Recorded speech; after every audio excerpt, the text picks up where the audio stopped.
हुई है। हमने पिछले कई दिनों में देखा है कि कई जो ईरानियन सपोर्टिंग कंट्रीज हैं वो भी खुले तौर पे ईरान की मदद में के लिए आए हुए हैं।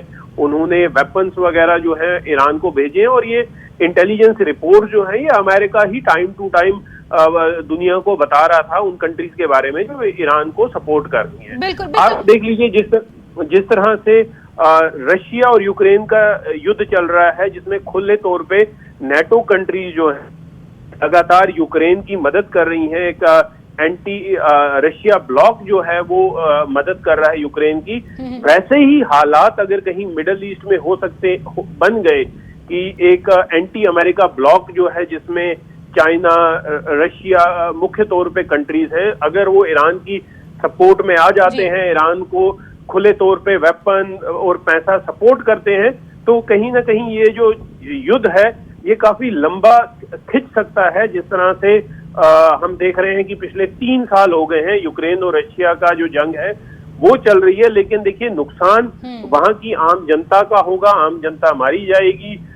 ये हर एक कंट्री को ये सोचना चाहिए कि एंड ऑफ द डे जो नुकसान है वो आम जनता का होता है। लेकिन अभी युद्ध के बादल छाए हुए हैं। ईरान डेफिनेटली, जिस तरह से ईरान ने इस बात की घोषणा की है कि वो रिटेलिएट करेगा इस युद्ध, ये जो उन पे कार्रवाई की गई है, अब देखना ये बाकी होगा कि ये रिटेलिएशन कैसी होगी। इजराइल इस रिटेलिएशन को लेकर पूरी तरह से तैयार है। जिस तरह से हम पहले भी बात कर चुके हैं कि इजराइल ने अपने लोगों को कहा है कि वो बंकर्स में चले जाएं, एजुकेशनल इंस्टीट्यूट्स को बंद कर दिया है और जो स्टेट ऑफ इमरजेंसी पूरे इजराइल में लगा दी गई है। तो कहीं ना कहीं ये युद्ध के बादल जो हैं ये काफी गंभीर रूप जो है वो ले रहे हैं। जी बिल्कुल। और अभी तक तो तेजिंदर सर ऐसा था कि ईरान किसी तरह की सीधी जंग में इजराइल के साथ नहीं था, यूएस के साथ भी टेबल पर बातचीत हो रही थी, लेकिन अब ये जंग सीधी होती हुई नजर आ रही है और यही कारण है शायद कि पूरे इजराइल में भी सायरन्स बज रहे हैं, लोगों को बंकर्स में जाने के लिए कह दिया गया है और ईरानी सेना भी पूरी तरह एक्स्ट्रा अलर्ट मोड पर है। किसी भी वक्त ईरान भी हमला कर सकता है क्योंकि ईरान भी इसकी तैयारी करके बैठा था और इस बात की स्पेकुलेशंस पहले से थी, अंदेशा था। तभी चीनी नागरिक हो चाहे कनाडा हो, इवन भारत तक ने एडवाइजरी जारी कर दी थी, ईरान छोड़ने के निर्देश अपने नागरिकों को दे दिए थे।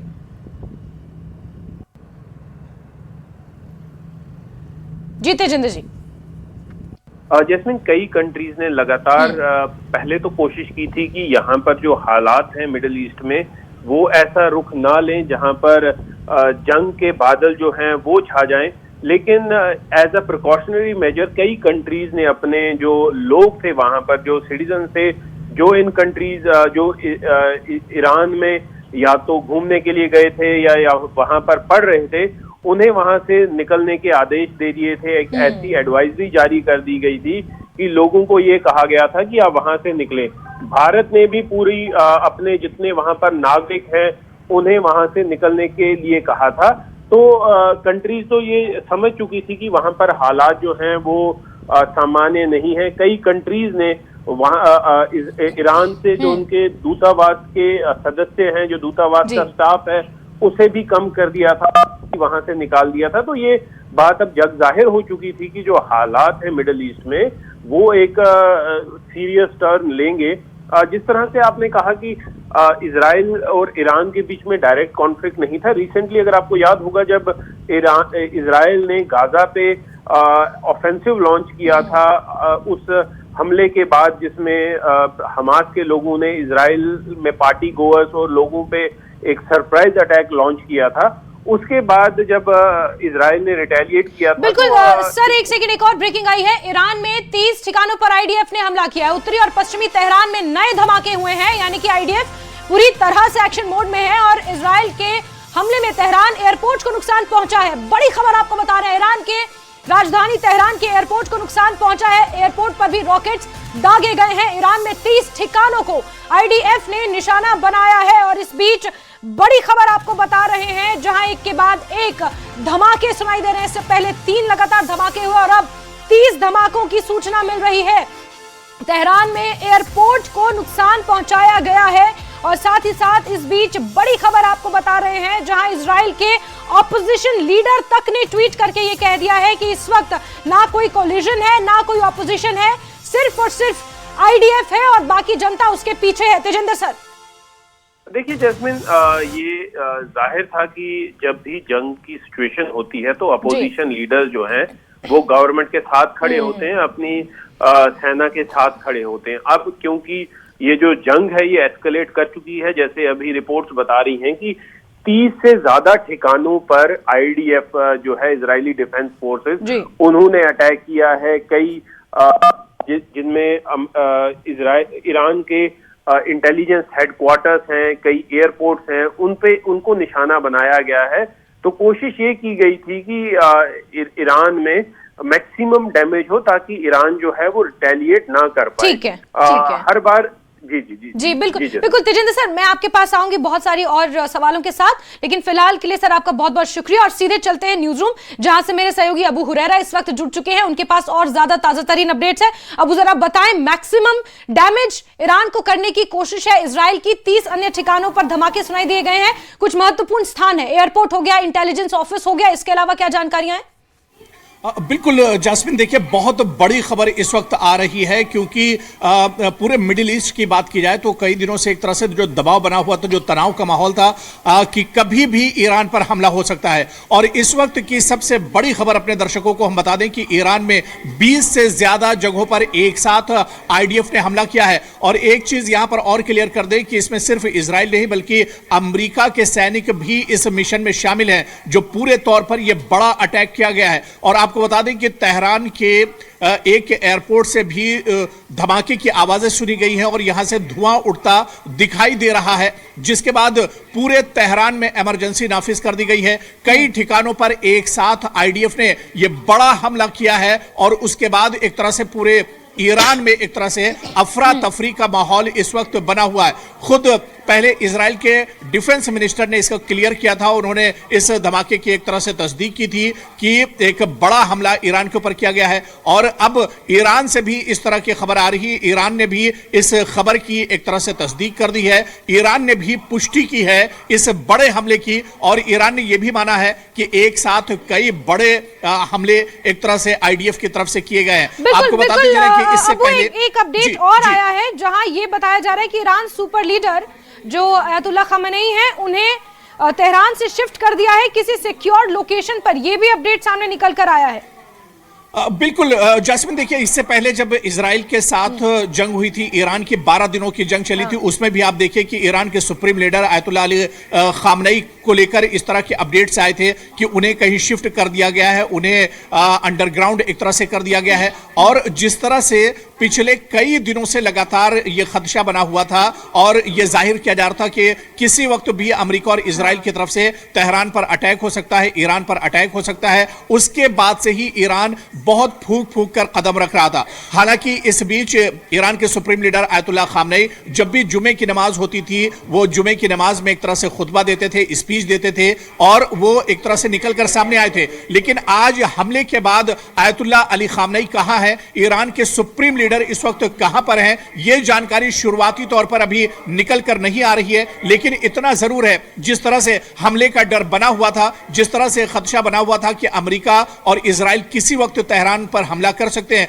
ऐसे में हाई सिक्योरिटी के बीच ईरान के सुप्रीम लीडर अयतुल्ला खामनेई को रखा गया है। और इस वक्त जैस्मिन, जो सबसे बड़ी खबर कि तेहरान के एयरपोर्ट को भी सीधे सीधे निशाना बनाया गया है, यानी चौतरफा ईरान को घेरने की कोशिश की जा रही है। आप देखिए कि एक साथ इससे पहले जो अटैक हुआ था, सेम उसी तरह का ये अटैक भी इजराइल की तरफ से किया गया है। मिल रहे हैं उसके मुताबिक ये भी कहा जा रहा है कि ईरान ने अपना पूरा का पूरा एयर स्पेस फिलहाल बंद कर दिया है और जितनी भी महत्वपूर्ण डेस्टिनेशंस हैं, चाहे इंटेलिजेंस हेडक्वार्टर्स हो, इसके अलावा ईरान के महत्वपूर्ण नेताओं के घर पर, यहाँ की सुप्रीम लीडर खamenei के ऑफिस पर, एयरपोर्ट पर, ये तमाम जो इंपॉर्टेंट लोकेशंस हैं, वहां पर ये आईडीएफ ने धमाके किए, यानी कि पूरी प्लानिंग के साथ इसकी कहीं ना कहीं प्लानिंग की जा रही थी। और यही कारण है कि पूरी दुनिया को, मिडिल ईस्ट को इस बात का अंदेशा था कि अंदर खाने कहीं तो हो रहा है कुछ, क्योंकि ये तूफान से पहले की शांति जैसा लग रहा था।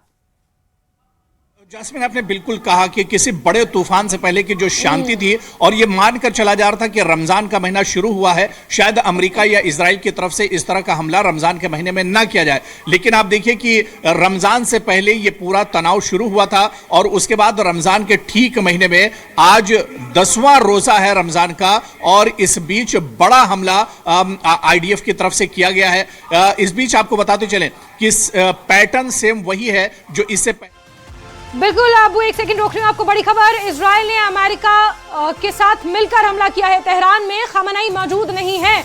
ये बड़ी खबर आपको बता दें, इजराइल ने अमेरिका के साथ ईरान पर मिलकर यह हमला किया है, लेकिन तेहरान को दहलाने की जो ये कोशिश और इसमें खamenei को भी नुकसान पहुंचाने की साजिश थी। लेकिन बड़ी खबर, बड़ा अपडेट ये है कि अली खamenei, जो कि ईरान के सुप्रीम लीडर हैं, अयतुल्लाह अली खamenei, वो इस वक्त ईरान में मौजूद नहीं है। उन्हें पहले ही इवैक्यूएट किया जा चुका है, क्योंकि इस बात का अंदेशा था कि किसी भी वक्त हमला हो सकता है। हालांकि क्योंकि रमजान चल रहा है, माह रमजान में इस तरह का हमला शायद ना हो, इस तरह की बातें भी थी, लेकिन इजराइल और अमेरिका ने मिलकर तेहरान को। जी अबू। जी जैस्मिन, इस वक्त अपने दर्शकों को एक बड़ी खबर बता दें। जो बड़ी खबर इस वक्त आ रही है, सोर्सेस से खबर आ रही है कि तेहरान में खामनेई के घर पर भी अटैक किया गया है। इस वक्त की बड़ी खबर अपने दर्शकों को हम बता दें कि ईरान के सुप्रीम लीडर अयतुल्लाह खामनेई का जो घर है, उस घर पर भी अटैक किया गया है, और उस घर को एक तरह से उड़ाने की कोशिश की गई है। इस वक्त जो बड़ी खबर इस हमले से निकल कर आ रही है, तेहरान से बहुत बड़ी खबर आ रही है। ईरान के supreme leader full fledged war की तरह इसे देखें, क्योंकि ईरान तो अब चुप नहीं बैठेगा। ईरान ने भी अंदर खाने तैयारी कर ली है। ईरान तैयार था इस चीज के लिए, कहीं ना कहीं मेंटली भी प्रिपेयर था और अपने मिलिट्री वाइज भी प्रिपेयर था। जबानी जंग इससे पहले चल रही थी, कोल्ड वॉर चल रही थी, उस वक्त भी ईरान की तरफ से लगातार धमकियां दी जा रही थी। अमेरिका या इजराइल की धमकी के जवाब में जो धमकी ईरान की तरफ से दी जा रही थी, उसमें यही कहा जा रहा था कि अगर दुश्मन ने हमला करने की। अब वो एक सेकंड, खamenei के घर को भी उड़ाया गया है, जैसे कि अबू हुरैरा न्यूज रूम से भी जानकारियां दे रहे थे कि तेहरान में खamenei मौजूद नहीं है, उनके घर को भी निशाना बनाया गया है। खamenei के घर को भी उड़ाने की कोशिश की गई है। जितने भी महत्वपूर्ण स्थान हैं, यानी कि जितने भी इंपॉर्टेंट प्लेसेस हैं तेहरान में, चाहे इंटेलिजेंस हेडक्वार्टर हो, एयरपोर्ट हो, जो इंपॉर्टेंट लीडर्स हैं उनके घर हो, उनके दफ्तर हो, और सुप्रीम लीडर अयतुल्लाह खamenei का घर हो, उनका दफ्तर हो, वहां पर भी हंगामा किया है। तेहरान में धमाका किया है, 30 अलग अलग जगहों पर धमाके, और जैसा कि अबू आप बता रहे थे, खamenei के दफ्तर, उनके घर को भी बम से उड़ाया गया है। लेकिन बड़ी बात यह है कि Iran was prepared for this, I guess. ये हाई सिक्योरिटी जोन में एक तरह से आता है। यहां पर फुल प्रूफ सिक्योरिटी रहती है। पहले से दरअसल आईडीएफ ने पूरी तैयारी की थी। जिस तरह से यह हमला हुआ है, ऐसे में लग रहा है कि पहले से तमाम तैयारियां मुकम्मल थी, और इससे पहले भी आपको याद होगा जो हमला ईरान पर किया, अचानक इजराइल ने किया था, वो हमला भी कुछ ऐसा ही था, पूरी तैयारी के साथ। कई बड़े ऑफिसर्स ईरानी आर्मी के मारे गए थे इससे पहले जो हमला हुआ था, और कई बड़े पॉलिटिशियंस को निशाना बनाया गया था। यहां तक कि ईरान के supreme leader Ayatollah Ali Khamenei के जो करीबी थे, उन्हें भी निशाना बनाया गया था। ठीक उसी जैसा पैटर्न इस बार भी हमले में एक तरह से अपनाया गया है, और कई हालांकि शुरुआती तौर पर तो जानकारी निकल कर नहीं आई है, लेकिन इतना जरूर है कि जितना शदीद यह हमला है, जितना बड़ा यह हमला किया गया है, इसमें एक बड़ा जानी नुकसान भी ईरान को एक तरह से उठाना पड़ेगा। लेकिन बड़ी खबर इस वक्त जो तेहरान से आ रही है कि खामनेई के घर को भी उड़ाने की कोशिश की गई है। खामनेई के घर को भी एक तरह से निशाना बनाया गया है, यानी ये बहुत बड़ा एक तरह से हमला है।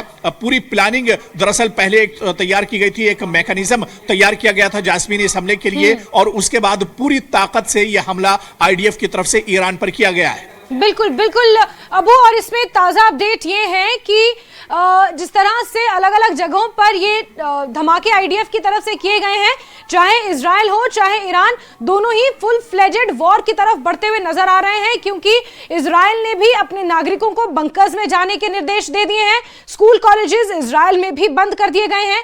आईडीएफ ने अब पूरी तरह से मोर्चा संभाल लिया है। वहां पर ऑपोजिशन और सरकार एक साथ मिलकर आईडीएफ के पीछे खड़े हैं, और ऐसे में ईरान भी पूरी तरह से तैयार है। अभी तक प्रॉक्सीज के जरिए ये वॉर लड़ी जा रही थी, नेगोशिएशंस के जरिए ये वॉर लड़ी जा रही थी, लेकिन अब it is a full fledged war.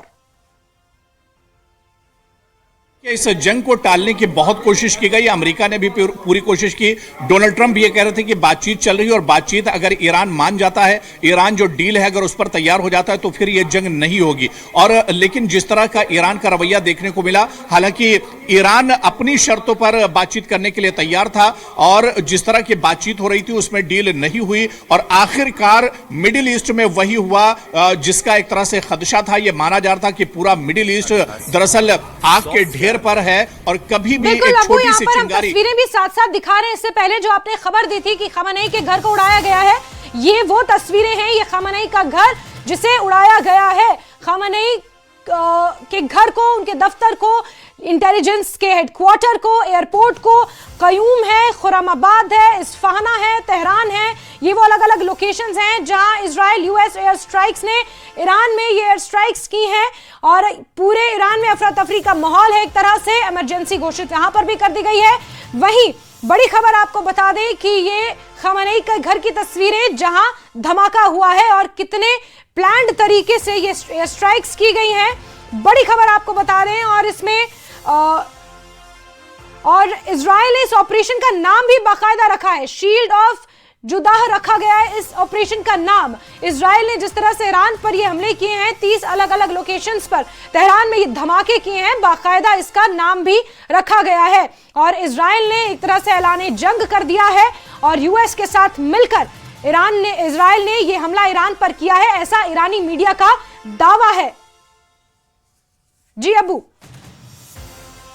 बिल्कुल, जो जानकारी निकल कर आ रही है कि जिस तरह से इस पूरी कशीदगी की शुरुआत हुई थी, जिस तरह से एक तनावपूर्ण माहौल बना हुआ था, उसके बाद अब अचानक एक तरह से हमला हुआ है। जो बात मैंने पहले कही थी कि ईरान ये मानकर चल रहा था या दूसरे जो ग्रुप से मानकर चल रहे थे कि शायद रमजान में इस तरह का अटैक न हो और इजराइल और अमेरिका रमजान के बाद के लिए कोई बड़ी प्लानिंग कर रहे होंगे। लेकिन हालिया दिनों जिस तरह से आपने देखा कि इजराइल के पीएम बेंयामिन नेतन्याहू और इसके अलावा यूएस प्रेसिडेंट डोनाल्ड ट्रंप की मुलाकात हुई थी। ये मुलाकात कई घंटे तक चली थी और उसमें भी जो सबसे बड़ा एजेंडा था वो मिडिल ईस्ट था और ईरान था। उसके बाद प्रधानमंत्री नरेंद्र मोदी का भी इजराइल का दौरा होता है। बहुत इंपॉर्टेंट टाइम थे और प्रधानमंत्री नरेंद्र मोदी की भी यही कोशिश थी कि जंग को किसी तरह से टाला जाए, मिडिल ईस्ट में जो तनाव है इसे किसी तरह से बातचीत के जरिए एक तरह से हल करने की कोशिश की जाए। लेकिन जिस तरह से लगातार बातचीत का दौर चल रहा था, नेगोशिएशन करने की बात हो रही थी, टेबल पर आने की बात हो रही थी,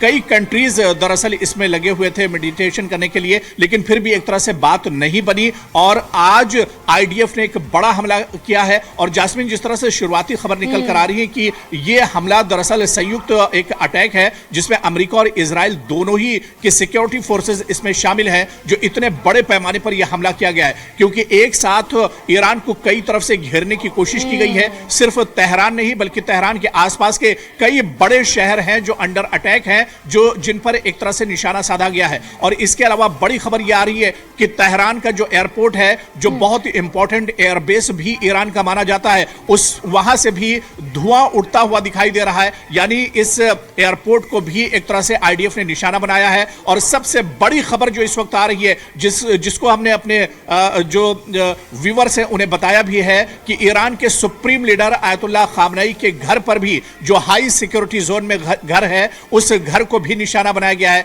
हालांकि अब इस हमले की पुष्टि ईरान ने भी कर दी है, लेकिन जैसे ही यह हमला हुआ था उसके बाद इजराइल के डिफेंस मिनिस्टर ने सबसे पहले इस हमले की एक तरह से पुष्टि की थी। तो मिडिल ईस्ट एक तरह से जो तनाव यहां पर था, जो कशीदगी थी, वो अब एक तरह से जंग में बदल गई है। अब जाहिर सी बात है ईरान की तरफ से भी, इससे पहले ईरान के supreme leader Ayatollah Ali Khamenei ये बयान देते रहे कि अगर उन पर हमला किया गया तो मिडिल ईस्ट के अंदर एक बहुत बड़ी तबाही आएगी। क्योंकि जैस्मिन, इसे हम इस तरह से भी समझ सकते हैं कि सिर्फ मिडिल ईस्ट में ईरान नहीं है बल्कि उसके कई पूरा एक प्रॉक्सी नेटवर्क भी कहीं ना कहीं मिडिल ईस्ट में है। जी, बात यह है अबू, विडंबना इस बात की है कि मिडिल ईस्ट में जितनी इस्लामिक कंट्रीज हैं वो आपस में बटी हुई हैं। कुछ अमेरिका और इजराइल के सहयोग में है तो कुछ ईरान के सहयोग में है। पूरा का पूरा मिडिल ईस्ट इस वक्त पूरी तरह से बटा हुआ है। इस बीच एक बड़ा इंटरेस्टिंग फैक्ट यहाँ पर सामने निकल कर आया है अबू, जो इजराइल ने इस स्ट्राइक को नाम दिया है वो दिया है शील्ड तवाफ जुदा, यानी कि यहूद की ढाल इसे कहा गया है। और जाहिर सी बात है कि इजराइल ने जिस तरह से सोच समझकर ये नाम दिया है, खबरें ये भी आ रही हैं कि अक्रॉस मंथ्स इस तरह की स्ट्राइक्स को प्लान किया गया था। यूएस की तरफ से भी जो कुछ रिपोर्ट्स आ रही हैं, कुछ अंतर्राष्ट्रीय मीडिया के हवालों से जो खबरें आ रही हैं, उसके मुताबिक यूएस का ये कहना है कि ये तो शुरुआत है, आगे और भी इस तरह की स्ट्राइक्स होंगी। This is not a small strike, ये यूएस का कहना है। बिल्कुल जैस्मिन, देखिए जहां तक बात जंग की है और एक्सपर्ट्स भी यही मानते हैं। अबू, एक सेकंड में आती हूं आपके पास वापस। बड़ी खबर यह है कि ईरान ने भी अपना एयर स्पेस बंद कर दिया है। बड़ी खबर, ईरान ने अपना एयर स्पेस बंद कर दिया है। ईरान के इस्फहान पर भी इजराइल ने हमला किया है। जैसे कि मैंने पहले बताया था, कई ऐसी लोकेशंस हैं जहां पर हमला हुआ है। कोम है, खुरामाबाद है, इस्फहान है, तेहरान है, ये वो लोकेशंस हैं जहां पर ये स्ट्राइक्स हुई हैं। जी अबू। जैस्मिन, जो खबर ईरान से निकल कर आ रही है वो भी बहुत इंपॉर्टेंट है। जिस तरह से आपने दर्शकों को बताया कि ईरान ने भी फौरन बड़ा फैसला लेते हुए जो अपना एयर स्पेस है वो पूरी तरह से बंद कर दिया है। आपको याद होगा कि इससे पहले जब कशीदगी बहुत ज्यादा बढ़ी थी, उस वक्त भी ईरान ने यह कदम उठाया था। आज से 15-20 दिन पहले जब यह लग रहा था कि किसी वक्त जब अबनाए हुर्मुज में अब्राहम लिंकन ने लंगर डाला था और जो सबसे बड़ा बहरिया का जो बेड़ा है अमेरिका का, अब्राहम लिंकन जब पहुंचा था अबनाए हुर्मुज में, उस वक्त लग रहा था कि जंग किसी वक्त भी छिड़ सकती है और उसके चलते ईरान ने अपना एयर स्पेस बंद किया था। और उसके बाद ही पूरी दुनिया में दरअसल एक तरह से तशवीश फैल गई थी कि क्या जंग छिड़ जाएगी। लेकिन अमेरिका और इजराइल दरअसल जिस तरह से लगातार बैठकें चल रही थी बेंयामिन नेतन्याहू और डोनाल्ड ट्रंप की, उस पर एक मजबूत मैकेनिज्म दरअसल तैयार किया जा रहा था, एक रोड मैप तैयार किया जा रहा था कि किस तरह से हमला किया जाए। क्योंकि इजराइल ने कहा था इस बार अगर हमला करेगा तो पूरी ताकत से हमला किया जाएगा। अब सबकी निगाहें दरअसल जैस्मीन होंगी ईरान के ऊपर। ईरान के सुप्रीम लीडर आयतुल्लाह खामनेई दरअसल अभी कहां है, किस तरह से ईरान का अब अगला कदम क्या होगा, क्योंकि ईरान अकेला इस पूरे रीजन में नहीं है। ईरान के साथ दरअसल उसके जो प्रॉक्सी साथी हैं वो भी कहीं ना कहीं, चाहे इसमें हिजबुल्लाह की बात कर लें या इसी तरह से जो हुसी लड़ाके हैं उनकी बात कर लें या फिर लबनान की बात कर लें, ये जो छोटे छोटे जो एक प्रॉक्सी जो ग्रुप्स हैं, ये ईरान के दरअसल बहुत मददगार हमेशा से रहे। क्या इन सब की तरफ से मिलकर इजराइल को जवाबी कार्रवाई की जाएगी या ईरान का जवाबी जो हमला होगा वो किस तरह का होगा? क्योंकि पिछली 12 दिन की जंग में जो देखा था हम लोगों ने, वो यही देखा था कि ईरान जितना कमजोर समझा जा रहा था उतना कमजोर नहीं था। ईरान के पास अब हाइपरसोनिक मिसाइल भी है, ईरान के पास लेटेस्ट ड्रोन भी है, यानी वो असलहे और हथियार के साथ एक तरह से काफी मजबूत है। और इससे पहले इजराइल को एक तरह से भरपूर जवाब 12 दिन की जंग में ईरान ने दिया था। तो ऐसे में अब ईरान का अगला कदम क्या होगा? लेकिन ईरान यहाँ पर एक बड़ी बात यह है कि इस वक्त ईरान कई मोर्चों से गिरा हुआ है। मुकाबला सिर्फ इजराइल से नहीं करना है, मुकाबला यूएस से भी करना है। और यूएस तो बहुत पहले